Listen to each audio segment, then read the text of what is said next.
안녕하세요. 김유갑의 경제부동산입니다. 구독, 좋아요 부탁드립니다. 해마다 꼭지에서 잡는다는 말은 나왔지만 집값은 그때마다 신고가를 찍으며 계속 올랐습니다. 부동산을 잡으려는 주체가 없으니까 당연히 대폭등하였고 2030은 지금도 자본금보다 더 많은 빚을 내가지고 연끌 중입니다. 그렇지만 지금 서울과 고가 아파트들은 진짜 위험해요. 뛰어도 너무 뛰었기 때문에 추락하는 날에는 평생 빚의 노예로 전락할 수 있으니 집을 사면 무조건 오른다는 이 탐욕에서 벗어나야 합니다. 부동산 대지진 어떤 일이 벌어질지 한번 보실까요? 부동산 대지진 맞습니다. 사상 최고 추락 출기 지금 너무 많이 7년 동안 뛰었고 3배 가까이 뛴 곳들이 많기 때문에 추락하게 되면요, 이건 금융위기가 아니래도 사상 최고 아래로 떨어져 버릴 수도 있어요. 실질적으로 부동산 대지진 보세요. 자, 부동산 있는데 엄청난 돌개바람이 불고 있죠. 부동산 대지진 사상 최고 추락. 자, 여기 보시면 강남, 서울, 경기, 인천, 지방 누가 묻습니다. 그러면 경기, 인천, 지방은 계속 좋네요. 자, 일단 1년 정도는 다른 곳보다는 긍정적으로 보여져요. 뭐 내년 상반기까지는.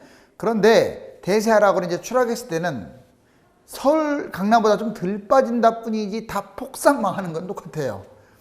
이해 가셨어요? 많이 뛴 곳들이 많이 떨어지니까. 이거는 지방도 그럼 떨어지느냐? 뭐 조금밖에 안 오르는 것들은 별로 안 떨어지겠죠. 근데 아주 랜드마크나 또 많이 올라간 또는 금액이 큰 것들은 다 떨어집니다. 그 떨어진 순서 단기적으로 보시면 한 6개월만 본다면 강남은 겨울 하락, 서울 1, 2기 신도시도 겨울 하락이 유력해요. 그 다음에 경기도, 인천은 뭐 고가는 하락하겠지만 평균적으로는 상승할 것 같고 광역시, 지방은 계속 이렇게 올라갈 것 같아요. 그런데 이건 이제 단기적인 예측이잖아요. 근데 장기적으로 한 이제 향후 3, 4년까지 되다 보면 다 폭락합니다. 물론 가장 많이 폭락하는 게 강남, 그 다음에 서울 1기 신도시, 그리고 경기, 인천, 지방 순으로. 자, 그렇다면 강남권 겨울만 보자고요. 겨울에 하락을 하는데 매물 적체, 현재 매물이 쌓이고 있어요. 지금 뉴스 보시잖아요, 여러분들. 매수자가 급감해가지고요, 10월부터 지금 하락하고 있는 중입니다. 사실상 이번 주부터 이제 강남은 마이너스였어요.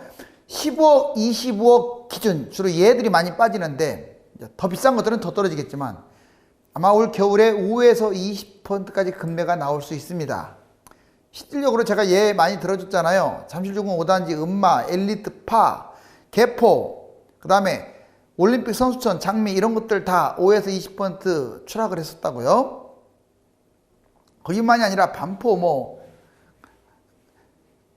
그쪽, 자, 반포 쪽 자이라든가 그 다음에 새 아파트들도 이렇게 많이 빠졌다 이 말이에요.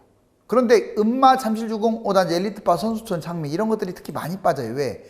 재건축 기대주다 보니까 또는 재건축 코앞에 있다 보니까 얘들이 많이 빠지니까 이걸 잡는 게 유리하다는 거예요. 이해가셨죠? 자, 그 다음에 두 번째, 서울 1, 2기 신도시는 같이 간다고 봐야 돼요. 신도시 지금 뭐 다산이네, 별내네, 무슨 그 판교네, 광교네 안 좋아요. 이런데 유리해. 자, 왜 안 좋냐면 너무 비싼 거야. 알았어요? 겨울에 하락하면, 자, 고가 아파트 거래 실종 10월, 11월부터 아마 하락할 가능성이 커요. 그리고 서울과 신도시 대부분은 11월 이후에 본격적으로 추락할 것 같고, 큰 아파트는 여러분들 실거주 중심으로 올 겨울에 좀 하락폭이 큰 곳은 실거주 중심으로 매수. 저가는 지금 잡아도 상관은 없을 것 같네요. 근데 서울 정가 신도시 극히 일부죠. 대부분은 겨울에 잡으세요. 자, 경기도, 인천은 겨울에도 올라갈 것 같아요. 즉 고가 아파트 빼놓고는 하루라도 빨리 내가 실거주할 것 같으면 하루라도 빨리 잡는 게 유리하다고 저는 보여져요. 겨울이라고 추락한다는 보장 없습니다. 다만 고가 아파트들은 추락합니다. 경기, 인천도. 대신에 이제 좀 투자 목적으로 접근한다, 실거주보다, 그런 사람들은 아무리 겨울에 뛴다고 하더라도 장기적으로는 불안하다고 했잖아요. 그러면 좀 판단을 해볼 필요가 있습니다. 그때는 광역시, 지방, 이제 경기도, 인천보다 더 유리합니다. 겨울에 더 올라갈 가능성이 커요. 서울과 수도권보다 절대 가격이 낮아요. 평균 가격이 아직도 3억대잖아요. 서울은 10억대인데 아무리 입지 차이가 난다고 하더라도 10년 전 가격하고 비교하면 그때는 무슨 입지 차이가 없었나요? 지금 너무 벌어졌어요. 그러면 당연히 들뛴 광역시가 훨씬 낫죠. 지금부터 대부분 저평가, 중저가 급매로 매수하면 돼요. 이게 저평가됐거나 쉽게 말해서 1에서 3억 이내거나 대단지인데 또 오래됐어도 상관없어요. 자, 그리고 뭐 저평가됐거나 입지는 괜찮은데 다른 거에 비해서, 그 다음에 고가 아파트나 많이 오른 것은 겨울에 판단하세요. 광역시, 지방, 경기도, 인천도 지금 잡지 말고 좀 그 일대에서 비싸다고 생각하는 것은 겨울에 빠질 수도 있으니까. 상투장, 부동산 영끌 인생 파탄, 이 파탄이란 말 쓰는데 맞습니다. 지금 잘못 잡게 되면요 영끌 인생차 파탄 납니다. 자, 한번 볼까요?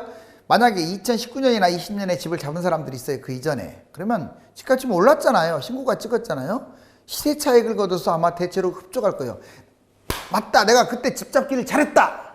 19년 또는 20년 올 초에 특히 서울 고가 아파트 걔들도 인력 뛰었어요. 막 10억대 이런 거. 자, 잘했다. 과연 진짜 잘했을까요?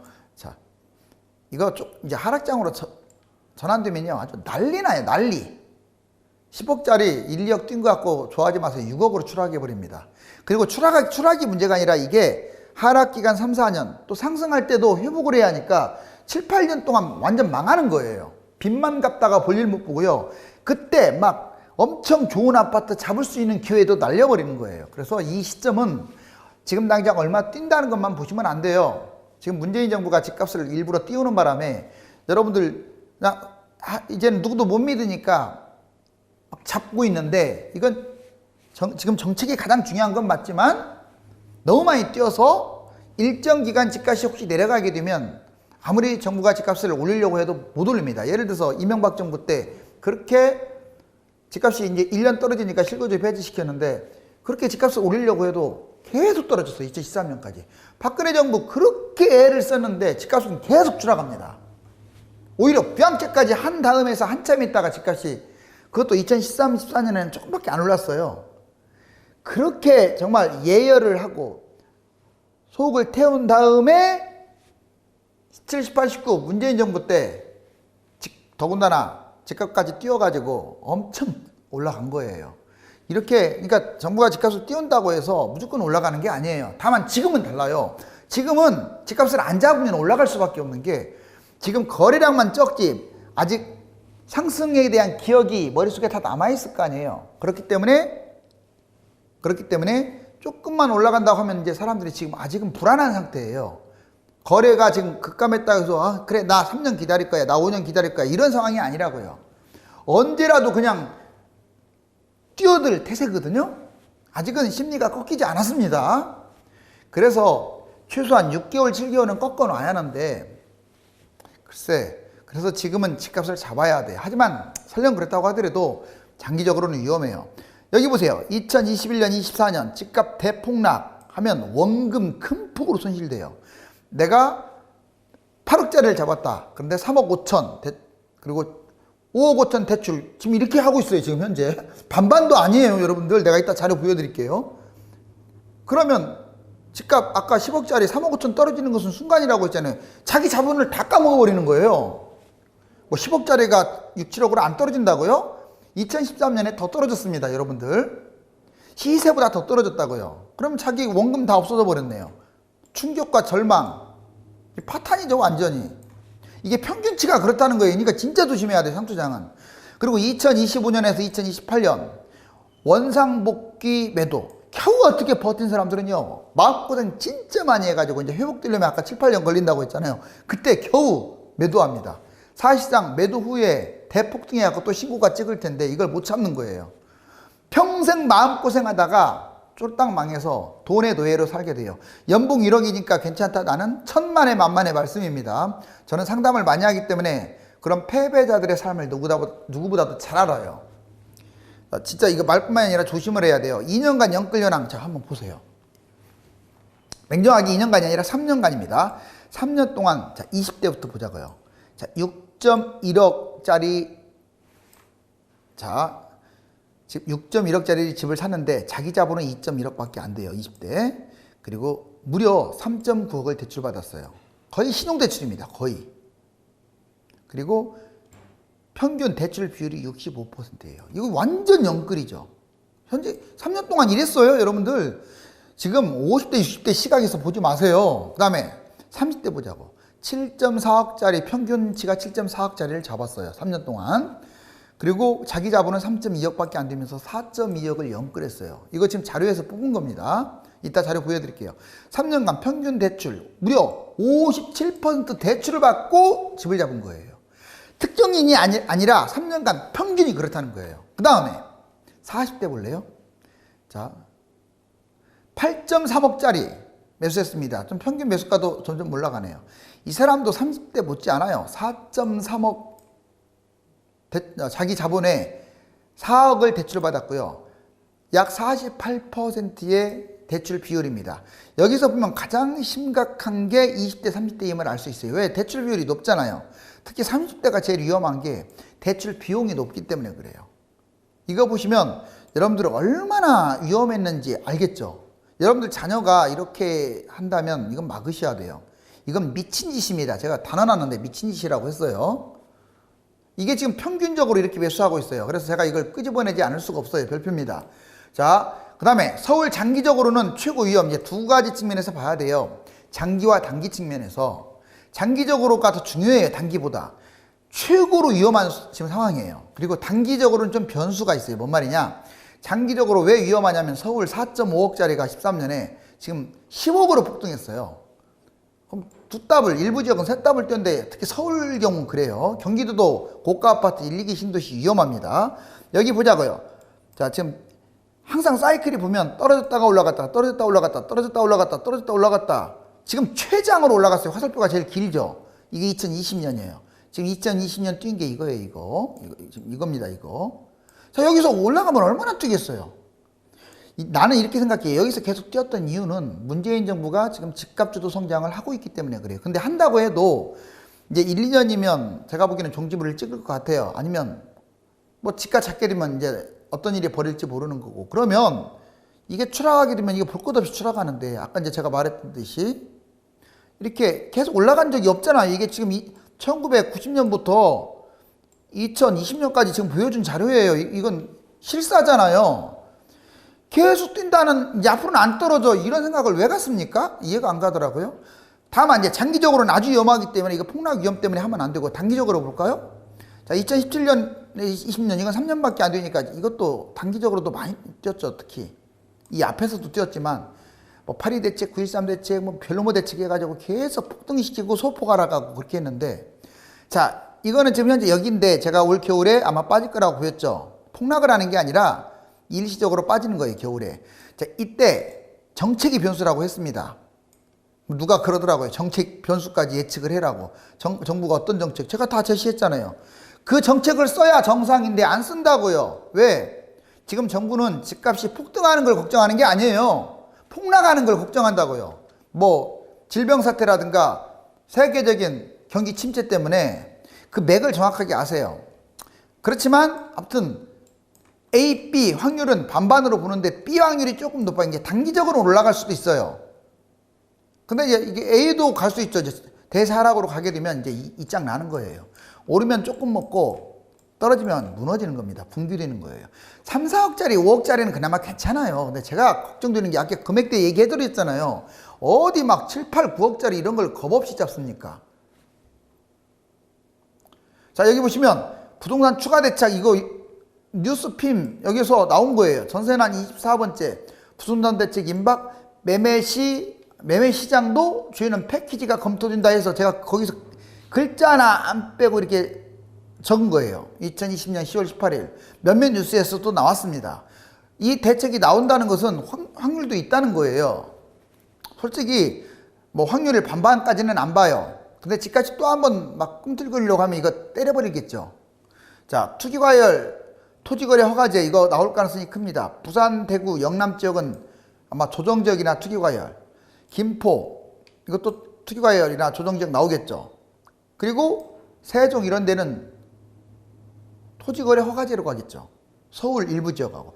주택담보대출 규제 지금은 15억 이상 대출 안 나오잖아요. 이거 9억 10억으로 금지시킬 수도 있습니다. 왜냐면 이게 집값만의 문제가 아니라 대출이 우리나라가 부실이 심해요. 그래서 이 대출 잘못했다가는 우리나라에서 IMF 터지는 거예요. 진짜 IMF 터집니다. 이제 중국 때문에 조금 뭔가 이렇게 주가 터지다가 이제 완전히 금융부실이 생겨가지고 난리가 나는 거죠. 그래서 아마 이럴 가능성이 있어요. 자금 조달 확대하고 있죠, 지금. 갭 투자 차익 환수 이것도 지금 나오고 있어요. 다주택 지단세, 종부세 0.5%도 인상한다는 이야기가 나오고 있어요. 물론 1주택은 줄이네 이런 말 나오는데 1주택은 환수 검토하고 있습니다. 갭 투자.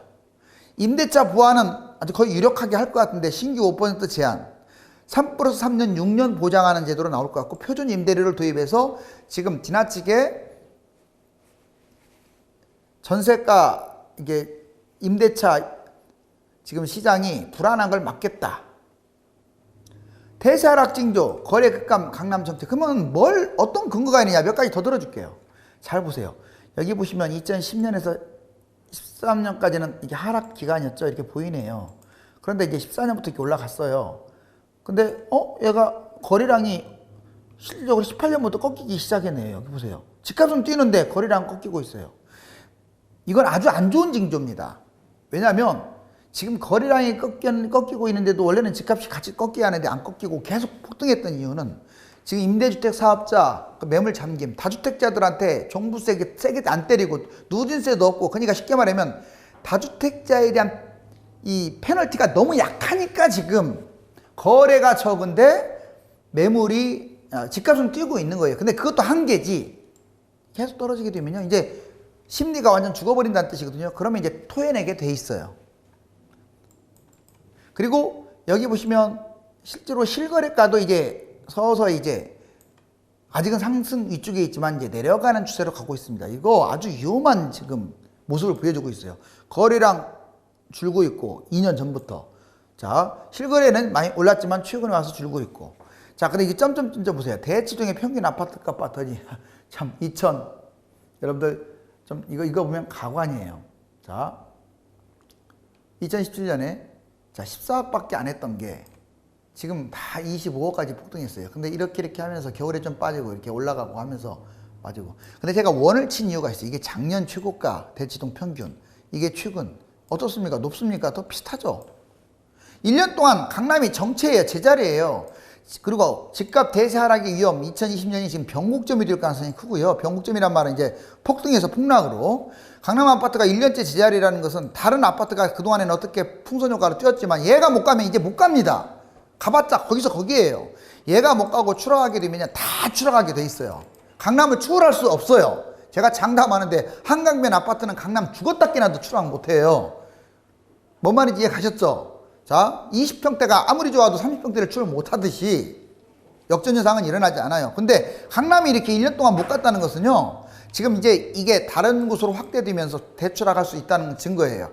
지방 상승 여력 높다. 인천 주목. 그런데 이제 단기적으로 봤을 때 지방 상승은 상당히 전망이 밝습니다. 이거 보세요. 서울이 이렇게까지 비싼데 인천, 대전, 대구, 부산, 울산, 광역시 보세요. 형편없죠, 집값이.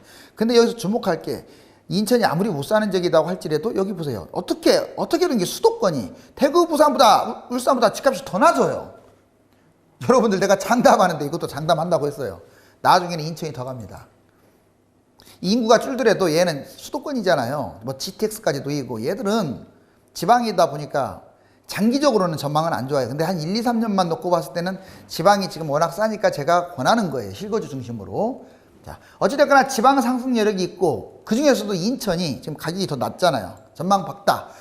자, 이번에는 인구 산업 변수.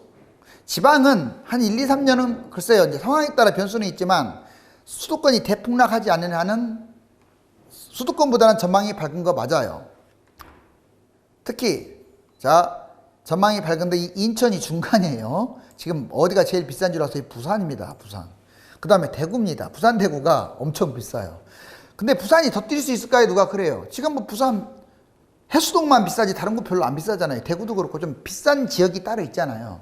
그래서 안 뛰거나 별로 안 올라온 것들은 지금 잡아도 돼요. 대단지 위주로. 알았어요? 그런데 비싼 것들은 조금 조심해야 하는데 부산이 만약에 여기서 더 이렇게 비싼 것들도 뛰려면 조건이 있습니다. 홍콩을 대체해야 돼요. 사실상 부산 해수동 보면 홍콩이 이미 무너졌어요. 홍콩은 이미 붕괴됐잖아요. 중국 땅으로 넘어가면 완전히 이제 통제를 받으면서. 그러면 그 대체 후광지가 어디냐? 꼭 부산이 완벽하게 대체를 못하더라도 홍콩을 좀 닮아간다면 부산은 계속 날아갈 거예요.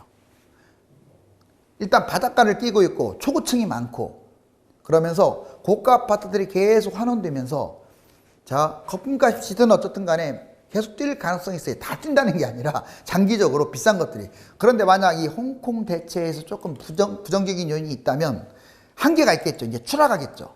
너무 높게 뛰었으니까. 이거에 좀 여러분들이 국제적인 도시가 되느냐 안 되느냐에 관심을 갖고요. 자 이제 30대 부동산 영끌 빚이 60% 육박. 여기 지금 30대 보세요. 9월달입니다. 9월달 올해 들어와서 계속 올라갔죠. 37.30%나 30대가 매수를 했어요. 비율이 높고. 그 다음에 역시 여기 나와 있죠. 30대가 제일 비중이 높고 그 다음에 40대, 50대는 한참. 50대는 이제 좀 야갔죠. 경험이 있으니까. 매수를 안 합니다. 왠지 위험해.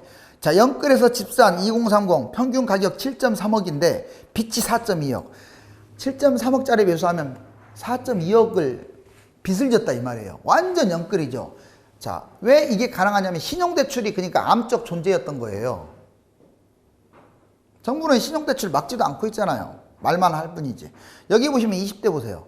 자, 20대가 지금 이제 20대가 6.13억짜리를 매수를 하는데 자기 돈은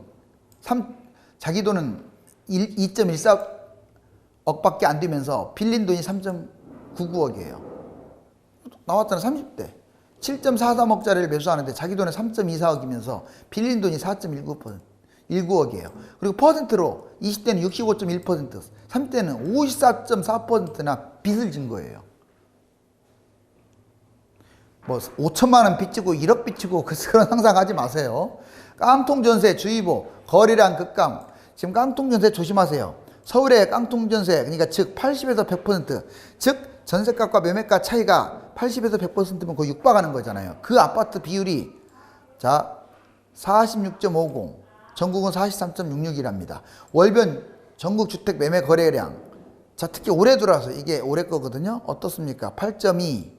자, 올해 지금 정말로 점점 줄어들고 있죠. 숫자도 낮죠. 올 겨울에 아마 더 추락할 것 같아요. 거래량.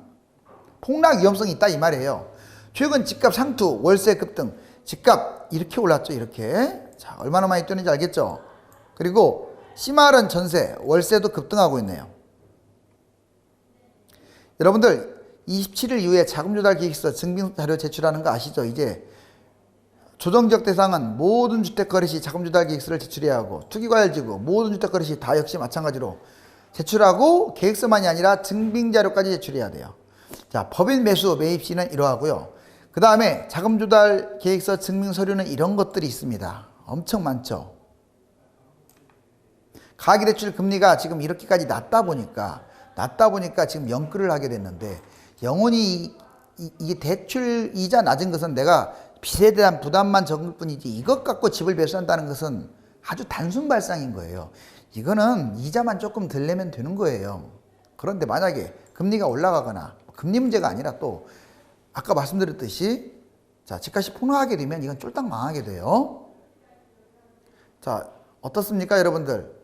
지금 지진이 막 발생하게 되는데 위태위태하게 집이 이렇게 딱 놓여 있습니다.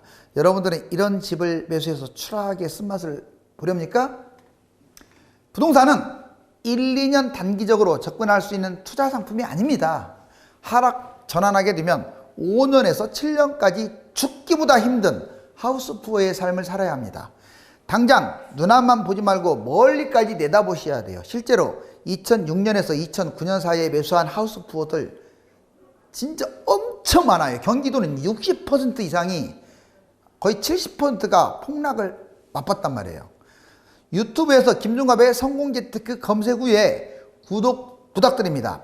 저평가 부동산 매수와 기간별 매매 타이밍을 잡고자 하는 분들은 유료 상담을 받고 싶은 분들 네이버와 다음 1000만 명 부동산의 꿈 카페에 들어가서 전화번호 보고 전화 주시기 바랍니다. 감사합니다.